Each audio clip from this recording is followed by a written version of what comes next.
Just how strange, how different was Hieronymus Bosch in the context of his time? I went through a brief overview of Bosch in my previous video, but I want to really demonstrate how much of an outlier he really was by looking at what his notable contemporaries were doing around the same time, specifically focusing here on a handful of the Northern Renaissance's Netherlandish painters of the 15th and 16th centuries. Hans Memling, a painter of Bruges, also painted densely packed religious triptychs, but notice the differences. They're less playful, more serious in tone, no fantastical creatures in these scenes either. Gerard David, detailed, great color, striking even, but look at the tone of the scenes, somber, austere. Quentin Massys, an Antwerp-based painter, crucial for the development of everyday life depictions. I really love the facial expressions in his subjects. They're lively, almost caricatures, but they convey a great deal of emotional depth not always seen in the subjects of his contemporaries. Let's look at a triptych of his for comparison to Bosch. Again, lots going on here. So much variation of emotion in the faces, but lacking the surreal qualities. Joachim Pettener, perhaps the first Netherlandish painter to really specialize in landscapes. There's some strong similarities to Bosch, but lacking in the monstrous element. Again, let's look at a triptych of his, more focused on the landscape. Yes, we have the human scenes in the foreground,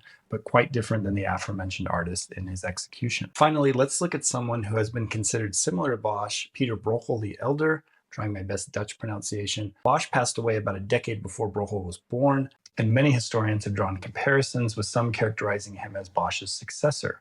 Let's look at The Fall of the Rebel Angels, painted about a half century after Bosch's death.